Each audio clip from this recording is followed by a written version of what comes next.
En este video vamos a aprender un poco sobre secciones geológicas. Vamos a aprender cómo se realiza un corte geológico, la metodología de la construcción, los elementos básicos que debe de tener y algunas consideraciones muy importantes que debemos de tener en cuenta al momento de comenzar a realizar un corte geológico. Cómo vamos a descargar la información topográfica, después la información estructural y al final cómo vamos a interpretar todo lo que estamos viendo. También vamos a ver algunas fórmulas muy importantes en la generación de cortes geológicos y entonces pues vamos a avanzar. Una sección geológica es una representación de la geometría y las relaciones espaciales que guardan las estructuras geológicas y los cuerpos geológicos en un transecto que nosotros hemos determinado y que nos muestra esto a profundidad. Es como un corte en un pastel. Vamos a ver, nosotros vamos a realizar un corte y vamos a ver cómo se están distribuyendo y cómo se están acomodando y cómo interactúan entre ellas las capas que tenemos o las estructuras que tenemos en ese transecto. Se usa para determinar condiciones de interés práctico o geológico económico. La metodología y algo que yo siempre voy a insistir y voy a insistir mucho a lo largo de este video es que siempre debemos respetar las relaciones de escala vertical y horizontal. ¿Esto qué quiere decir? Que la misma escala que tengamos en la horizontal debe ir en la vertical. Debemos evitar a toda costa exagerar la escala vertical. Es una muy mala costumbre y en secciones geológicas inhabilitan el fin de la sección geológica y la convierten en una sección esquemática. Ya no sirve para medir ángulos, ya no sirve para medir espesores reales, ya no sirve para nada de lo que nos está atañendo, más que a lo mejor como una imagen tal vez bonita. O sea, pierde todo el sentido práctico, ¿sí? Una sección debe cumplir como mínimo con algunos, digámosles, requisitos. Debe tener un título, debe tener la simbología de las unidades y estructuras que estamos presentando, debe contar con una orientación para que sepamos hacia qué dirección estamos viendo. Aparte de verla en el mapa, tenemos que saber, ¿no? A ver dónde está el oeste, dónde está el este, vamos a verlo. Debe tener una escala gráfica, puede tener también, aparte de la escala gráfica, una escala numérica. Recuerden que la escala gráfica es mucho más útil que la escala numérica. ¿Por qué? Porque la escala gráfica, si nosotros imprimimos nuestro mapa y por alguna razón lo imprimimos a diferente escala de la que estaba, o se comprimió o se expandió, la escala gráfica precisamente va a cambiar también y esto nos va a permitir mitigar un poco los efectos de estos errores de impresión. Entonces, la escala numérica, pues no, ¿verdad? Entonces, es mejor siempre poner una escala gráfica. Y vuelvo a insistir, hay que respetar la escala vertical, siempre tiene que ser igual a la escala horizontal. Unas fórmulas que siempre debemos recordar es las fórmulas para calcular echados aparentes o buzamientos aparentes cuando nuestra línea de sección no es paralela a las líneas de máxima pendiente de las estructuras que vamos a representar, debemos calcular el echado aparente o el buzamiento aparente que se está generando en esta línea de corte. ¿Para qué? Para poder precisamente tener los ángulos correctos. Hay dos fórmulas dependiendo de si medimos el ángulo de flexión, que es el ángulo que se forma entre la línea de sección y la línea de rumbo, o la línea de sección y la línea de máxima pendiente de la estructura, dependiendo de hasta dónde medimos. Por eso, cuando estamos usando la primera fórmula que les estoy presentando, que usa el ángulo seno, estamos midiendo el ángulo de flexión, el ángulo que hay desde la línea de sección hasta el rumbo de nuestra estructura. ¿Cuál es el ángulo que se forma allí? Para la segunda fórmula o el segundo caso que usa coseno, estaríamos diciendo qué ángulo se forma entre la línea de sección y la línea de máxima pendiente de la estructura que estamos representando. Ahorita lo vamos a ver más adelante y va a quedar un poco más claro. Ok, aquí tenemos este ejercicio que salió del libro de Geología Estructural, de ejercicios de Geología Estructural de Javier Arellano Gil y otros autores, que pueden descargar ahí en la cajita de los comentarios. Es gratuito, está de forma legal, publicado por la UNAM. Y entonces, nosotros lo primero que debemos hacer es ver la dirección que tiene nuestra línea de sección. Ya tenemos los datos estructurales, ya podemos ver aquí que tenemos rumbo y tenemos el echado o buzamiento, ya los tenemos marcados, ya conocemos esa información, eso es indispensable. Tenemos que conocer rumbos y tenemos que conocer buzamientos o echados. Ajá, ¿por qué? Porque sin esa información es imposible realizar nuestro corte geológico. ¿Ok? Entonces, ya tenemos nuestros buzamientos, ya tenemos nuestras líneas de rumbo. Ahora vamos a determinar, mi línea de sección es paralela a las líneas de máxima pendiente o tiene una variación menor a 4 grados. ¿Por qué a 4 grados? Porque si ustedes varían 4 grados, cuando usen esta fórmula van a ver que la mayoría de veces van a tener variaciones menores a 1 grado.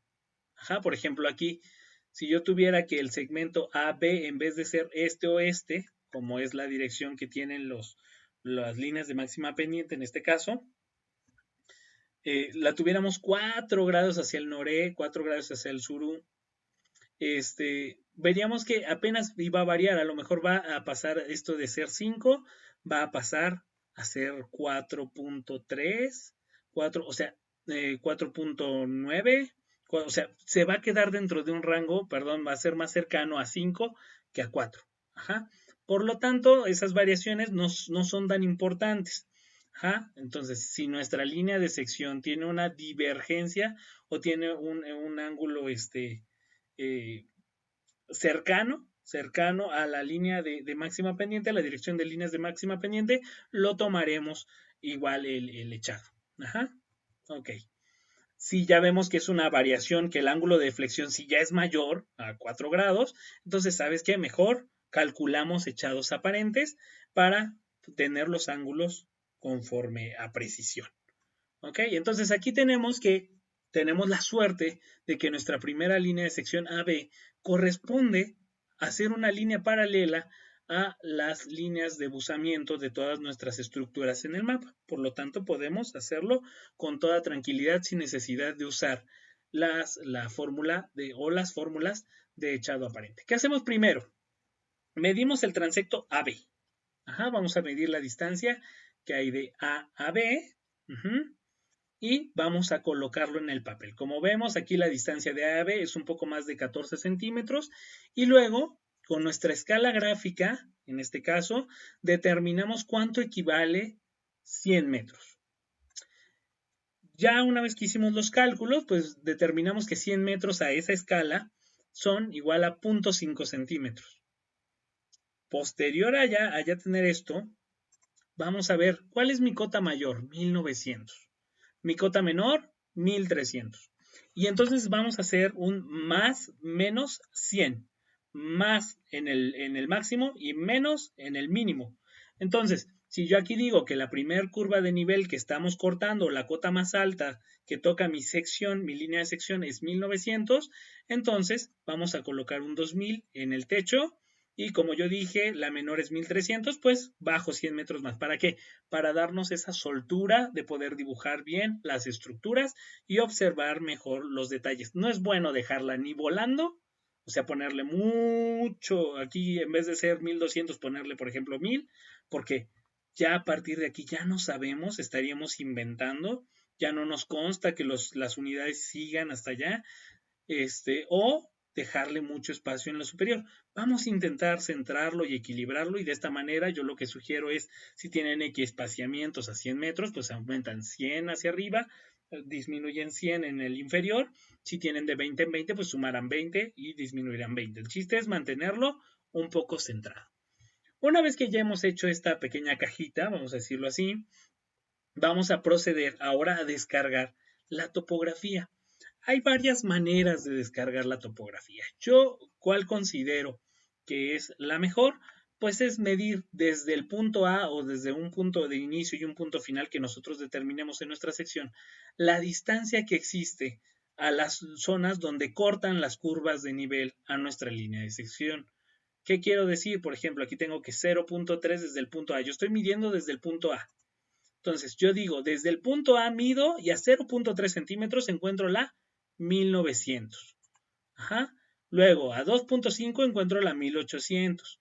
A 3.4 la 1700. Y esta información la paso a mi pequeña cajita, a mi recuadro de sección, lo voy pasando con puntitos y después, ¿qué es lo único que tengo que hacer? Unir estos puntos siguiendo una lógica topográfica, decir, a ver, yo veo en el mapa que tengo un monte y después veo que comienza a bajar y vuelve a subir. Entonces, yo tengo que seguir con esa lógica el relieve. Y con esto tendríamos descargada nuestra topografía ya en nuestra sección, en nuestra protosección geológica. Posteriormente, necesitamos, ahora ya tenemos la topografía, ahora hay que determinar dónde intersectan los planos de nuestras estructuras geológicas, de nuestros cuerpos geológicos, a la topografía. ¿Qué hacemos? Nuevamente, yo sugiero que midan desde el punto A o desde el punto B, miden y dicen a 3 centímetros desde mi punto A, en mi caso, encuentro un primer contacto. A 5.1 el segundo, tercero, cuarto, quinto y así todos los contactos que tengan. Y después, ustedes miden 3 centímetros. 1, 2, 3. Suben y donde esta coordenada toque a la topografía, ahí diríamos que está aflorando la unidad que estamos trazando. ¿Ok?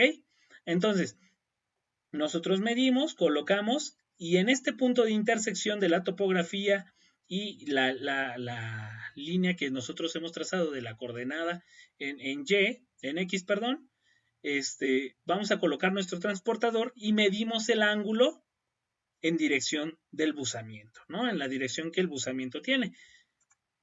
Con esto obtendríamos, pues ya, un bosquejo muy claro o más claro de nuestra sección geológica, ¿no? Ya comienza a parecerse más a lo que conocemos como una sección geológica.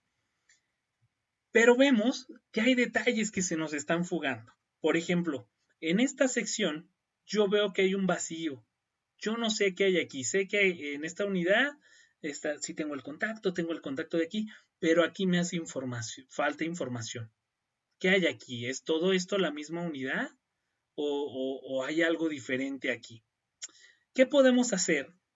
Pues volver a nuestro mapa y observar y decir, a ver, yo aquí tengo mi unidad de areniscas y debajo de la unidad de areniscas yo conozco este contacto con este conglomerado, pero también observo que este conglomerado tiene cierta parecido, ¿verdad?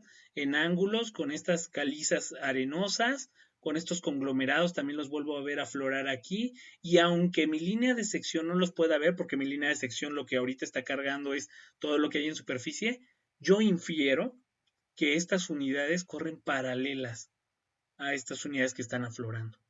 Por lo tanto, podría tomar a lo mejor una línea de aquí, trazarla en perpendicular a mi línea de sección, tomo aquí unas pequeñas líneas y entonces podría rellenar la falta de información que tengo en esa sección. Y eso es lo que vamos a hacer. Vamos a correr esas líneas e igual que lo hicimos antes, vamos a medir hasta dónde intersectan, pero esas en vez de subirlas hasta la zona de topografía, lo subimos al piso de la unidad que las está suprayaciendo, ¿verdad? Que está sobre de ellas. Y entonces yo digo 2.2 centímetros, encuentro el primer contacto de estas unidades que están debajo. Esto correspondería a esta unidad, ¿no? A esta unidad pequeñita que está aquí. Yo mido y digo, 2.2. Y luego mido aquí y serán a lo mejor 3 centímetros. Ahorita lo vamos a ver. Vamos a ver 3.1, luego 4.4 y luego 5.9. Y entonces, esto nos permite ver que la primera unidad que creíamos que a lo mejor era casi infinita, ¿no? Que aquí la veíamos más gruesa, resulta que tiene un término muy cercano, ¿no? Entonces, con eso rellenamos parte de la información. Aún así nos van a quedar zonas donde no sabemos qué hay, sí. Y en este caso tuvimos la fortuna que precisamente en nuestro mapa pudimos hacer estas inferencias. Va a haber momentos en las que no podamos realizar estas inferencias y entonces nos quedaremos con esta zona y tendremos que poner estos signos de interrogación que quiere decir no sé qué hay ahí. Recordemos que no tenemos que tener miedo a decir no sé. El no sé es muy valioso para la ciencia porque nos ayuda a ver hasta dónde está el alcance de nuestros conocimientos. No nos debe dar miedo decir no sé. ¿Ok? Entonces, con esto, con estos datos, si se dan cuenta, logramos mejorar sustancialmente la interpretación o lo que va a ser posteriormente la interpretación que vamos a hacer de nuestra sección, porque entre más información tengamos, mejores interpretaciones haremos. Ok, ¿qué hacemos ahora? Pues vamos a ponerle el título, ¿sí? Esto lo pudimos poner de primer orden, pero bueno, vamos a colocar una simbología, ya colocamos aquí nuevamente nuestra escala gráfica, ponemos dónde está el punto A, dónde está el punto B y la dirección. El punto A está en el oeste y el punto B está en el este. Ok, lo siguiente es ya determinar la simbología y los contactos, la naturaleza de los contactos geológicos. Por ejemplo, aquí tenemos una discordancia angular y sabemos que las discordancias se simbolizan con líneas onduladas. Entonces tenemos aquí una línea ondulada que simboliza nuestra discordancia angular, que ahora es posible apreciarla gracias a esta información que colocamos. Si nosotros no hubiéramos puesto esta información, nosotros no sabemos si esto es una discordancia o no. He ahí la importancia de observar nuestro mapa y no quedarnos solo con lo que vemos en la sección, sino verlo en un panorama general. ¿Ok?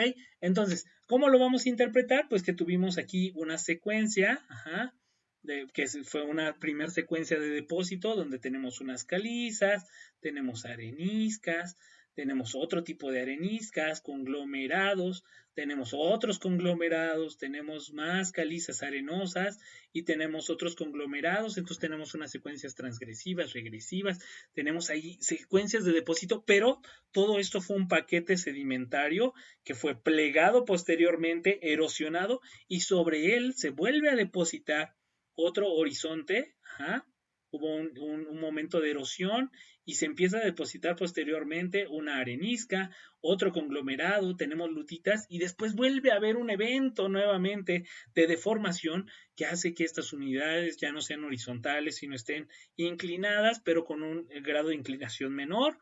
Entonces, con esto podemos determinar una evolución general.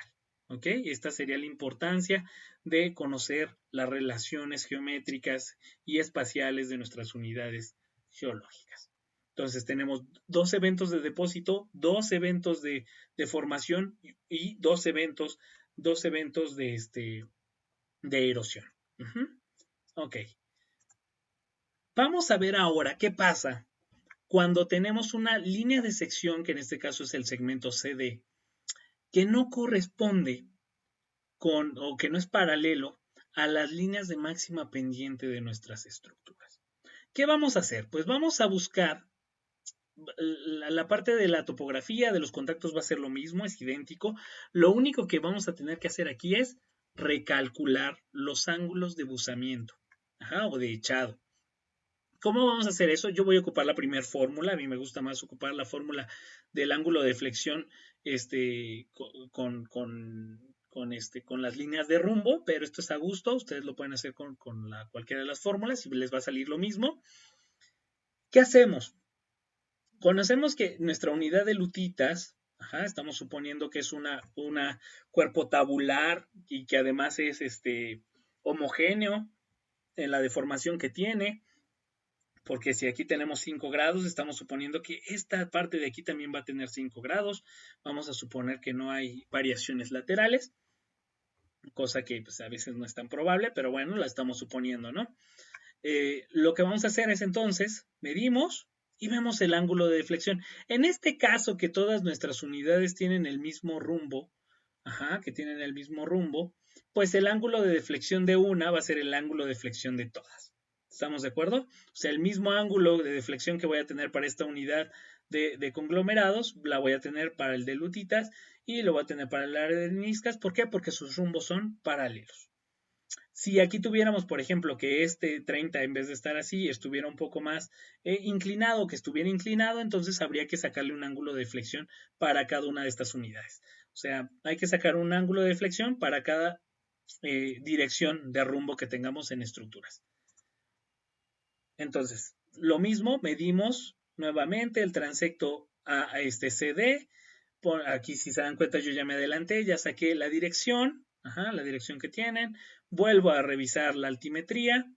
Vuelvo a pasarla, otra vez vuelvo a ver aquí ya los desniveles, vuelvo a trazarla con el mayor cuidado que tenga. Vuelvo a poner dónde están los contactos de mis estructuras, de mis cuerpos geológicos, dónde coinciden estas estructuras con mi topografía, y aquí es donde vamos a comenzar a usar la fórmula. Entonces usamos el echado aparente o buzamiento aparente es igual al ángulo tangente de la tangente del buzamiento real, por ejemplo, para el primero creo que era un 6 grados, un 5 grados, perdón, por el seno de 50. El seno de 50 es el ángulo de deflexión que existe desde nuestras líneas de rumbo hasta nuestra línea de sección. Con esto vamos a trazar, y si se dan cuenta, se van a volver un poco más horizontales. Recordemos que siempre los echados aparentes van a ser menores al buzamiento real. El buzamiento real es la línea de máxima pendiente, entonces no puede haber nada que tenga más pendiente, todo lo demás va a tener menor inclinación. Si a ustedes les sale mal, más, algo están haciendo mal. Esa es una buena regla. Si ustedes dicen, caray, mi ángulo de echado o buzamiento aparente me sale 50 y mi línea de máxima pendiente tiene 40 de buzamiento, algo hice mal. Esa es una manera. Y lo vamos a volver a hacer. Volvimos a pasar aquí. Si se dan cuenta, estoy volviendo a llenar este vacío de información que teníamos. Volvemos a colorear, colocamos los tipos de contacto que existen, volvemos a colocar aquí nuestra línea de disconformidad angular, colocamos nuevamente nuestra simbología, nuestra escala gráfica, nuestro título, la dirección, y con esto tendríamos terminado el ejercicio. Si tienen alguna duda, si tienen alguna inquietud sobre estos ejercicios, pueden escribirlo en la caja de los comentarios o pueden mandarlo por correo.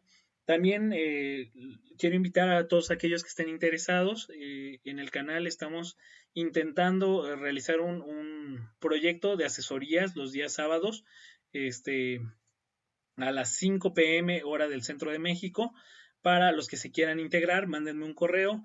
Tienen que aprobar, bueno, no aprobar, sino leer un pequeño reglamento de convivencia que tenemos. Estamos en un grupo de WhatsApp y hacemos estas asesorías donde les damos precisamente estos temas con antelación y tenemos un trato más personal. Si a alguien le interesa, solo escriba y estamos en comunicación. Espero que tengan una excelente tarde, una excelente noche o día, dependiendo de cuándo lo vean. Y recuerden, todo es fácil cuando saben hacerlo.